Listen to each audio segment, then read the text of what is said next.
राजनीति जो है वो अर्थव्यवस्था की गार्जियन है। जिसके कब्जे में राजनीति उसके कब्जे में अर्थव्यवस्था। नेता जीत के आएगा फिर बोलेगा ये मेरी जीत नहीं है, ये आप लोगों की जीत है, और फिर एक एक लड्डू पकड़ा देगा। पब्लिक बड़ी खुशी होगी, अरे नेताजी आए और कंधे पे हाथ रखे और कहे ये तुम्हारी जीत है।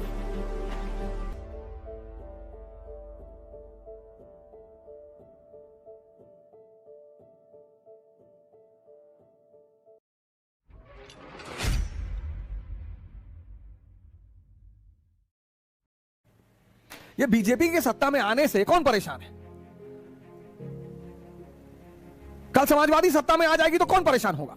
हर पॉलिटिकल पार्टी के जो समर्थक होते हैं, दो तरह के समर्थक होते हैं। एक तो भावुक समर्थक, जनता जान देती कि कुछ मिलेगा नहीं, नेता जीत के आएगा फिर बोलेगा ये मेरी जीत नहीं है, ये आप लोगों की जीत है, और फिर एक एक लड्डू पकड़ा देगा। पब्लिक बड़ी खुशी होगी, अरे नेताजी आए और कंधे पे हाथ रखे और कहे ये तुम्हारी जीत है। लड्डू में खुश है, पकड़ा दिया लड्डू, ये ले। राजनीति जो है वो अर्थव्यवस्था की गार्जियन है। जिसके कब्जे में राजनीति उसके कब्जे में अर्थव्यवस्था। ये जो नेता लोग आपका पैर छूते हैं ना आकर, कोई आईएएस अधिकारी दिखाओ जो पैर छूता हो, क्योंकि उसका एग्जिस्टेंस आपके ऊपर है ही नहीं। किसी आईएएस ऑफिसर को दिखाओ, आईपीएस अफसर को दिखाओ कि उसका चपरासी है 55 साल का और 22 साल का आईपीएस, और जाके पैर छू ले, छुएगा नहीं वो। ये नेता आपका पैर छूते हैं। अब इलेक्शन आ रहा, पैर छुए, खड़ा खट पैर छुएंगे सब। और गांवों में जाके तो गाय का पैर छू ले, बकरी का पैर छू ले, किसी का भी छू ले। सर ये पैर छुआना बंद करवा दो। इतना पैसा आता है ना, 5 करोड़ तो सांसद निधि आती है, वो तो इनके लिए चाय पानी के लिए है, 25 करोड़ 5 साल में। बाकी तो ये अरबों रुपए का धंधा करते हैं। ये 100-100 करोड़, 200-200 करोड़, 300-300 करोड़, 400-400 करोड़ जो इलेक्शन में लगाते हैं ना सर, तो 1000 करोड़, 1500 करोड़, 2000 करोड़ कमाते हैं। तब तुम वीडियो खींच के डालते हो, गोंडा की शहरों पर, सड़कों पर पानी का भराव भरेगा ही। जब तक इस देश की जनता पैसा लेकर वोट देगी, शराब लेकर वोट देगी, तब तक इस देश में नेता कभी अच्छा होगा ही नहीं, होगा ही नहीं। क्योंकि जो अच्छे लोग हैं उनके पास पैसा ही नहीं है। कलाम साहब, उनके पास कहां पैसा है?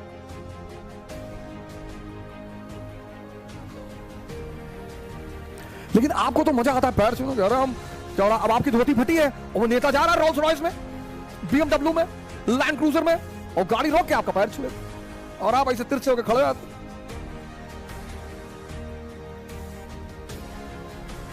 वो पैर छूता ही है पैर खींचने के लिए। ये यूपी बिहार, ये क्या है? सीरिया और इराक है हिंदुस्तान के।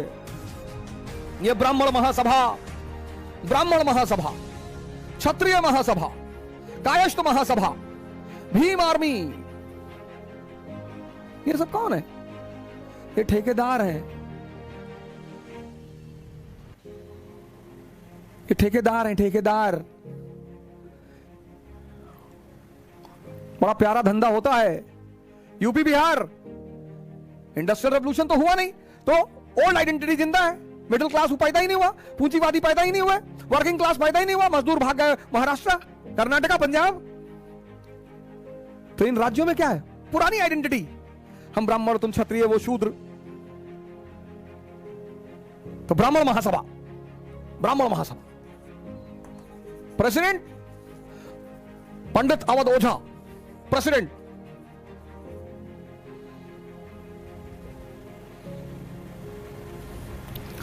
अब यूपी के ब्राह्मण वोट चाहिए बहन मायावती जी को, बसपा को। तो बहन मायावती जी ने इनको बुलाया कि पंडित जी, बोले जी बहन जी, बोले 500 रुपया पर वोट। बोले बहन जी जय जयकार हो आपकी। बोले और 2 पेट्रोल पंप। अरे बोले बहन जी आप तो साक्षात दुर्गा का अवतार है। और बोली पंडित जी एक मिनिस्ट्रियल पोस्ट भी दूंगी आपको, मंत्री पद। अरे तो अब इन्होंने चुनाव से पहले ब्राह्मण महासभा की मीटिंग करनी शुरू की पूरे यूपी में। तो ब्राह्मण, मरी हुई कौम, सब इकट्ठा हो गए, दलित इकट्ठा हो गया, मुसलमान इकट्ठा हो गया। तो जागो, खड़े हो जाओ, सब खड़े हो गए। बोले ऐसे नहीं खड़ा होना है, एकजुट होना है। अब ये तो पंडित अवध ओझा तो अमीर होते चले गए, बाकी ब्राह्मण भिखमंगे होते चले गए। यही क्षत्रिय महासभा के साथ है। अभी कोरोना का संकट चल रहा था, कौन आया तुम्हारे घर किसी महासभा का? यही मुस्लिम महासभा के साथ है, यही दलित महासभा के साथ। सब ये बहुत बड़ा गेम है सर। पिछला जो चुनाव था यूपी का फिर आ रहा है, तो यूपी के एक बड़े कद्दावर ब्राह्मण नेता, तो उन्होंने मुझे बुलाया, कहा कि आओ। भी गए, कहे आपको सेवाएं देनी पड़ेगी। मैंने कहा सेवा ले लीजिए सर, डॉलर कितना दो? बोले डॉलर? हाँ। मैंने कहा सर पैसा? बोले अपने समाज के काम के लिए पैसा चाहिए। अरे मैंने कहा सर यूपीएससी की तैयारी की है सर, हिस्ट्री पढ़े हैं सर, पॉलिटी पढ़े हैं, इकोनॉमी पढ़े हैं, थोड़ा बहुत साइंसवा भी पढ़े हैं, करंट अफेयरवा तो आज तक पढ़ते हैं सर। पैसा बोलो सर, जागरण तो किसी का करवा लो, किसी का भी। पैसा बताओ। बोलो तुम्हारे जैसे लोगों की वजह से ये समाज बर्बाद है। बिगड़े। मेरा जब अटेम्प्ट खत्म हुआ तो कोई मुझसे मिलने नहीं आया।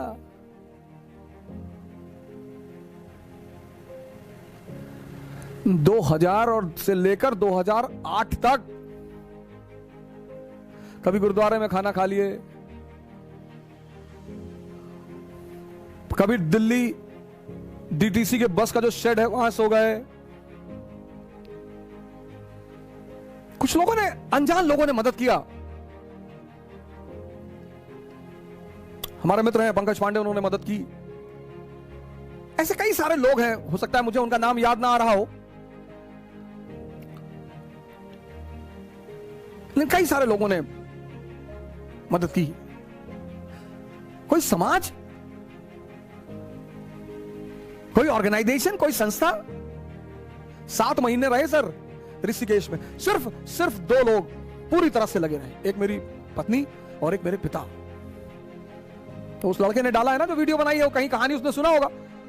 मैंने अपने पिताजी से कहा मैं कुछ नहीं करूंगा, तुम्हारे लिए आईएएस तैयारी होगी, हमारे लिए तो युद्ध था, मिडिल क्लास, हम तो वैसे ही भिखमंगे हैं सर, हमें क्या खोना है दुनिया में। हमारे लिए आईएएस तैयारी नहीं थी सर, युद्ध था, युद्ध। नौकरी होगी नहीं सर, बाय नेचर बदतमीज है, किसी की बात बर्दाश्त नहीं करेंगे, नौकरी हो ही नहीं सकती।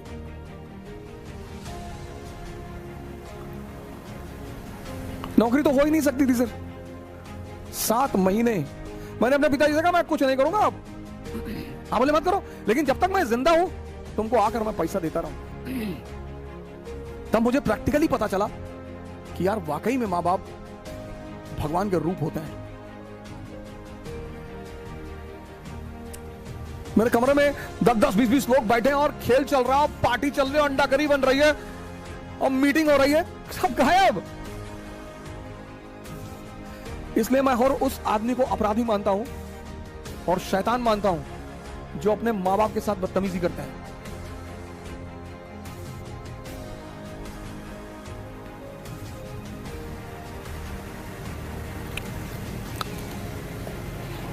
मैंने उनसे कहा ज्यादा मैं मांग ही नहीं रहा हूं सर, 10 करोड़ रुपए दे दो बस। 10 कराने, मैंने कहा दे दो सर, 8 मैं रख लूंगा, लास वेगास चला जाऊंगा, 2 करोड़ अपने पिताजी को दे दूंगा, वो बेचारे चारों धाम की यात्रा उत्तर कर लेंगे, जहां करना होगा करेंगे, गांव में किसी खेत खरीद लेंगे। आपका बच्चा इंजीनियरिंग करे और हम समाज का उत्थान करें, और करना है तो सबका करेंगे। आज मैं यहां से बोलता हूं तो मैं किसी विशेष वर्ग के लिए बोलता हूं, किसी धर्म के लिए बोलता हूं, मैं भारतीयों के लिए बोलता हूं। मैं किसी धर्म के खिलाफ कभी नहीं बोलता, मैं बोल ही नहीं सकता, मेरी औकात ही नहीं है, किसी की औकात नहीं है। लेकिन मैं हिंदुओं के खिलाफ बोलता हूं, मैं मुसलमानों के खिलाफ बोलता हूं, उनको बुरा लगता है कभी कभी। हाँ क्या, मुसलमानों से मैं हमेशा कहता हूं एक अंबेडकर जैसा नेता चुन लो, जिंदगी बदल जाएगी, जो तुम्हारे हित के बारे में सोचे। 2000 करोड़ रुपया दे रहा था उस्मान अली, और अंबेडकर ले लेते तो खरीद लेते पार्लियामेंट पूरी, प्रधानमंत्री बन जाते भारत के।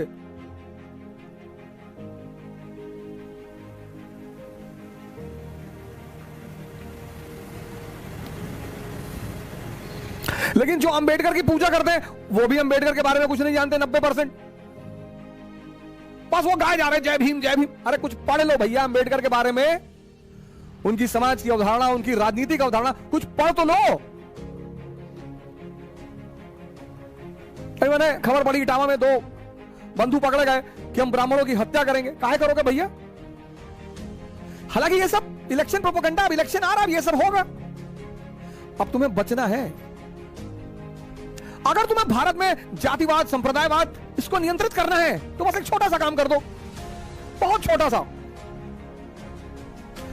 अगर तुम्हें भारत में जातिवाद, संप्रदायवाद को नियंत्रित करना है, यूपी और बिहार में नियंत्रित करना है, इंडस्ट्रियल रेवोल्यूशन को प्रमोट कर दो बस।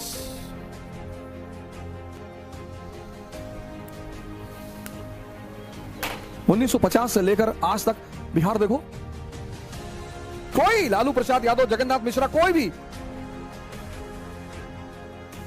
किसी नेता विशेष पर आक्रमण नहीं किया जा सकता। आज जो भारत की दुर्दशा चल रही है वो आज के सरकार की वजह से है। 10 साल आदरणीय मनमोहन सिंह जी प्रधानमंत्री रहे, 10 साल अर्थशास्त्री थे। जब उन्होंने मनरेगा से काम चलाया, जब उन्होंने इकोनॉमी की बेसिक रिफॉर्म्स पर ध्यान नहीं दिया, तो हम अंकल जी से क्या आशा करें?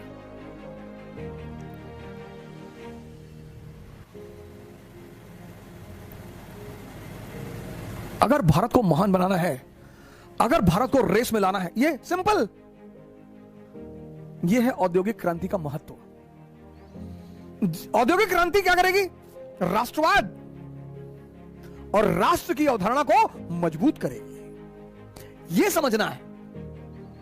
सिर्फ सोशल रिफॉर्म करने से काम नहीं, आपस में प्रेम करो, देश प्रेमी हो, गाना गाने से कुछ ना होगा। रोजगार मिलना चाहिए लोगों को, शिक्षा मिलनी चाहिए, स्वास्थ्य मिलना चाहिए। Why Americans are proud of their country? Why they want to die for their country? Because वो देश उनकी बेसिक नेसेसिटीज को पूरा कर रहा है।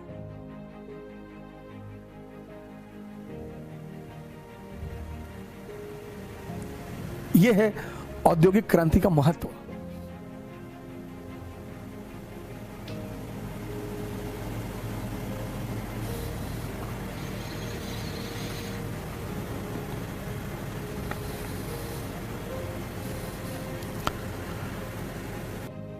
एक प्रार्थना सभी से करूंगा,